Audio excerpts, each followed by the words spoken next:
What's up, you guys? Another face cam video. Thought it'd be about time that we do a tier list video. There's a lot of misconception in the T3 arena community about who's good and who is not. Unfortunately, going against bots and bad players is not the same as going against competitive good players who actually know how to play around and counter certain heroes. So thought I'd do a tier list based off of my team before, our play rates and our win rates inside of scrims and tournaments. It says a lot about how good they are with their win rates. Some of them might be controversial. That's just kind of how it is. Tier lists at the end of the day are all opinions. You can make them objectively based as possible, but it's still, it always goes down to opinions. Quick shout out to Mr. Tuck. I will link his stuff in the description. Thank you for letting me use this graph and this file. Really appreciate it. It makes my life a lot easier. First of all, D tier, Mr. Johnny Jet. So this guy's bad. He is unfortunately really bad. He used to be really good in Season 0 before they absolutely butchered him. I think they nerfed his damage by 25% and they completely removed his shields. So that's what kind of made him viable in the first place. But at this point in time, he just gets power crept by Aleta, power crept by Shell, power crept by Diggy. There's no reason to play Johnny if you have one of those three other heroes. You can make a case for him being okay in escort and payload race, but at the same time, once again, you're just better off picking another hero. Mark. Some people don't like this pick. I could see moving him a little higher, but right now I think putting him kind of in C tier, low B tier, probably pretty good because his game is pretty balanced, all things considered. The reason he's so low is because Hunter is just a better pick. He's got better damage, he has better range, he has better utility, he has better team play. There's just, when Hunter's in the game as he is in his current state, you just shouldn't play Mark, man. It's sad but true.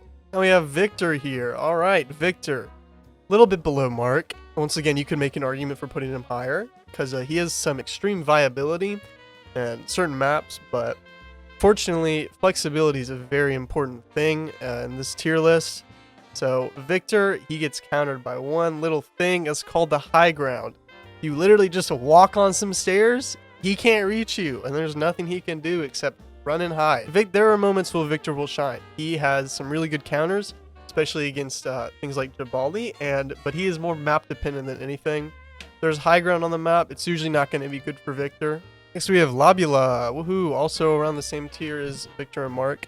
Labula has the issues of, he can die easily and you can just not get any value out of him unless you're a bot Labula. I don't know what kind of crack they're on, but basically Labula is really good against tank comps because his second ult just shuts them down, and grouping together is one of Labula's best things to see, because if you just get a fat triple ult with your second ult they're just all disabled, can't do anything. So the one place I would play Labula is if you know their team is going to be playing at least 2 or 3 tanks, then he can be a really good pick. But unfortunately, once again, this list is based off of versatility.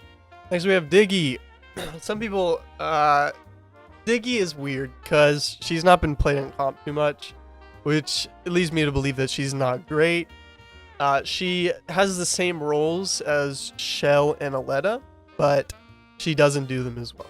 She has incredibly high burst damage, which is good, and she can kill a lot of the cast with literally one reload, which is really good. But the hard part is getting to close the gap, especially because her shark form takes headshot damage as well. It takes reduced damage, but every attack she gets hit by in shark form counts as a headshot. So she's very, very squishy, and if you don't have her passive, she's borderline unplayable. So I wouldn't even really bother with Diggy. Honestly, you can make an argument to put her even lower, but for now we'll just stick her here because we're still learning her mechanic. Cristina, once again, another niche pick. There's a couple of situations you want to play Cristina in, kind of the same situations you'd play Victor in, because once again, Cristina just kind of gets countered by the high ground. It's really hard for her to shoot up, and she'll just die really fast to a good Hunter or a good Mark or a good Aleta. In a payload race map, she's very good for holding down that choke. You can kind of go on the high ground, shoot down the lane where their payload is. But other than that, they're usually better picks, but I can see a couple moments where Cristina can actually be pretty solid. Kazama. So if we were completely basing Kazama off of play rates and win rates, he would probably be like up here. But this is also for the vast majority of players. Kazama will be difficult to play, but once you reach the skill cap with Kazama, he is super good. There's a couple comps you don't want to play Kazama in, but his rockets being unlimited with his passive, super strong. His first ult giving him extreme mobility, he literally can go across the map in a second and do damage. It's also super good. I think Kazama is a really slept on pick, and I think a lot of my team would agree. But for now, we're just going to keep him kind of in the mid-tier area. I guess you could put him a little higher, but I mean, he floats around here because he can get shut down really easily. Oh boy, now we have Shell. Yeah, Shell's here. Personally, I don't agree with this. I think Shell should be lower. But once again, this playlist is based off of play rates and win rates off of B4 scrims and tournaments. And she actually performs pretty well, but I think she should be lower because Aleta is honestly just a direct upgrade of Shell, especially with her double jump. Just has more mobility, more range, more DPS. Has invisibility. I mean, Shell does too, but you know. So there's some moments where Shell can shine, especially in Iris Jabali comps. She can really get behind, kill the Iris, force the team to turn around. Her second ult is actually really good as well, because if you stand directly under them while using their second ult, they literally can't hit you. So if you stand literally right above them or right below them, they can't hit you. So keep that in mind when playing Shell. So now we have Sindri. She's a little higher than Shell, all the way in the easy category though. I think for self-explanatory reasons, we have Sindri here. Her turret's really good, has a lot of DPS, has a lot of consistent DPS, which is what matters. Her passive's really good, giving her more HP. She has a really good second ult, which provides shields for her entire team. Honestly, you can make an argument for putting Sindri higher. That's Kazama. You can make an argument for putting Sindri higher, but for now, we're going to keep her around here, because she can get shut down really easily by especially range, especially dive as well. There are some moments where you just don't want to play Sindri, but for what she does it pretty damn well. Next we have Skadi. Okay, actually I'm putting Skadi a little higher. She needs to be up here. Skadi's incredibly strong because of her web and her DPS. Literally 2 headshots, any squishy in the game, they're dead. Web someone, they should be dead. If you web someone, they don't die, and it's not a Jabali. I don't know what to tell you. You can kill a Victor from a web. So Skadi will be a staple pick for a while because she shuts down tanks and rush comps really, really well. Incredible DPS. She's got a really good ult. She's just an all-around great hero to pick. Fun to learn, fun to play. No gripes with Skadi. Skadi's really good. Play Skadi more. Smile. Now we have Judex. Judex, I'm also going to put Judex a little higher. Not too much higher. Judex is good, but she can lack the consistent damage that you sometimes need and that you can have with Skadi. But she has the range. But she also gets very, very hard countered by a really good Aleta. And Aleta will shut down a Judex and never let her play the game. You can spawn camp a Judex. But, I mean, Judex can always shine with her flashbang. She's really good on control modes with her AoE ult. You can just throw a fire on the payload, throw a fire on the objective. They can't do anything. She's not higher because she can get shut down very easily. Ruby, woohoo, right here. So Ruby, once again, you can make an argument for her to be higher, but at the current moment in time, Jabali is just a direct upgrade with his shield. His second ult is just better. Any moment you would play Ruby, you should just play Jabali first. Ruby really shines when you play a double shield comp with Jabali and Ruby to completely shut down a pick of theirs that you know is strong. I mean, her cards are good, obviously. Her ult, not that great. Her passive, not that great. But she is incredibly oppressive for what she does. So keep that in mind when playing her. She's a good pairing with Jabali, but I would not pick her as the first pick. And we have the lady herself, Mrs. Aleta. I think Aleta should be all the way up high. Aleta is incredibly strong. Double jump, very self-explanatory. Get out of jail free card with invisibility. Get out of jail free card with her second ult. Infinite healing. Incredible DPS where you can literally kill squishies with one clip of ammo. She's just super good. She counters all of the top top heroes as well. Yeah, the only counter for Aleta is really Skadi, and even then, a decent or good Aleta can find workarounds around a Skadi, just depending on how they play. Skadi uses her web and misses her web, it's over for the Skadi. Aleta, learn Aleta, just all around great flanker, best flanker in the game. Do recommend. And we have Gloria, woohoo! She's also around the same tier as Skadi, because they fill somewhat of the same role. They have very high burst damage. Gloria obviously has it over longer range and more suppressive, also bigger clip sizes. You could make an argument for her being a little higher up, but Skadi has the utility that Gloria doesn't have with her web stun and her ult knockback. Gloria can be good with her triangle and really pump in damage in an emergency situation, but even then, most of the time, I think bomb is probably better for Gloria as well.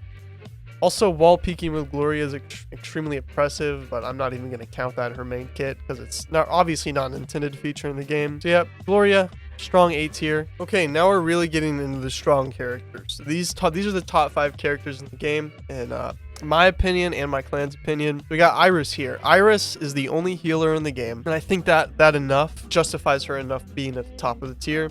No one else can heal in the game yet. As I'm making this video, her healing is also really strong. Not to mention that her drone actually gives a damage boost whenever you have it on someone. So keep that in mind. If you have a flanker like an Aleta, you literally just drop the drone on an Aleta or a shell, let them go in. They have extra damage, extra healing. It's broken.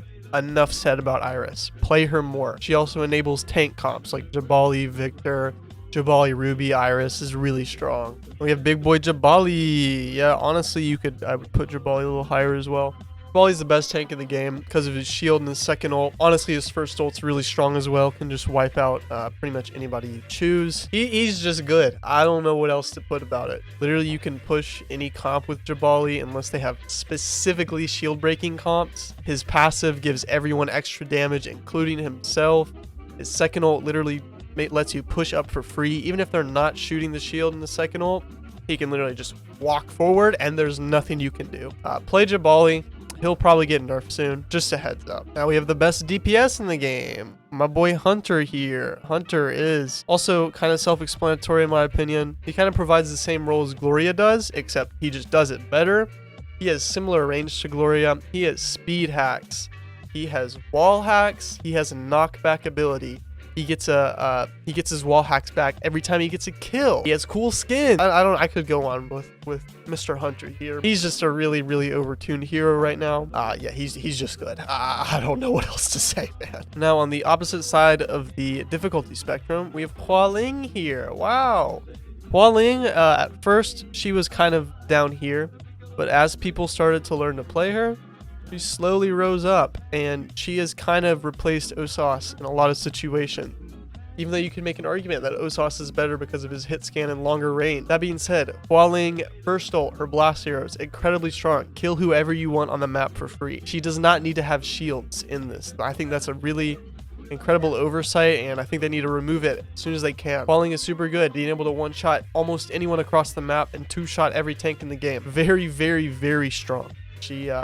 There's very few weaknesses, even with flankers she can contest. If you want to kill a Hua Ling, you have to be the better Aleta or the better Shell. Good luck killing her otherwise. Finally, last but not least, we have my boy Ossas. Ossas also floats around the same tier as Hua Ling. He's a little easier because he doesn't have a projectile that he has to, follow. That being said, any sniper in this game is going to flourish because there's only 3 heroes per team.